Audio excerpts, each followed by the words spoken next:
Breaking news out of Iran. We're learning the country has issued a notice that the airspace in Tehran is now closed to most flights. This at the same time that the United States has begun repositioning a carrier strike group from the South China Sea to the Middle East. Today has been one of tension between the United States and Iran. Trump has repeatedly warned in days past that the killing of peaceful protesters in Iran would result in a swift military response from the United States. Well, Iran today signaled that fast trials and executions were ahead for protesters who are standing up to the regime.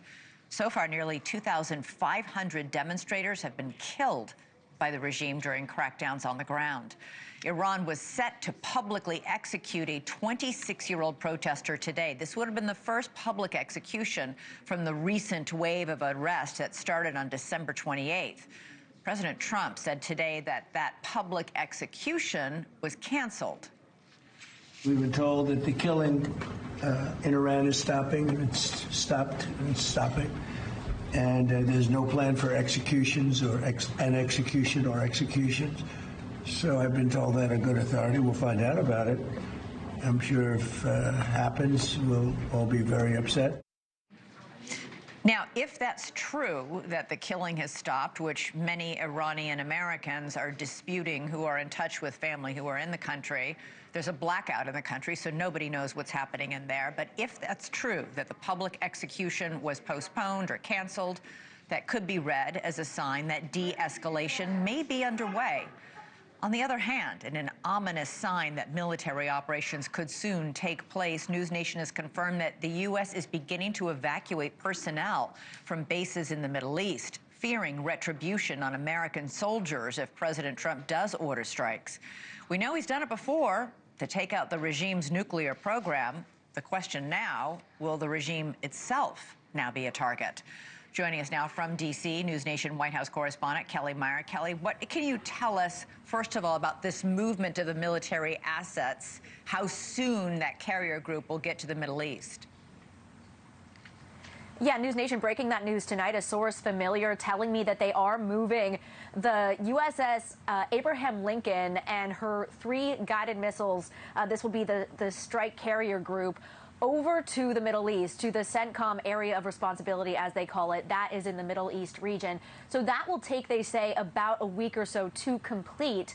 But we do know that is really adding to the conversation that we are having here at the White House around whether or not the president is going to make the decision to make a military move here. So they are moving U.S. military hardware over to the Middle East. And it's something similar that the president did, remember, with Venezuela, moving the aircraft carrier strike group over to the Caribbean before those strikes in Venezuela. So is it a part of the playbook, or is it some sort of bluff? And it's really hard to tell whether or not it's all a part of this saber rattling we've been talking about, Elizabeth, between Iran and the U.S. Today, the president sounded much different than 24 hours ago when he said help was on the way. And today he was saying the killing is ending and the executions have been canceled. But he didn't say where he got that information from. Here's more from the president earlier. We're going to watch and see what the process is, but we were given a very good statement by people that are aware of what's going on. I mean, when they say no executions, everyone is talking about a lot of executions were taking place today.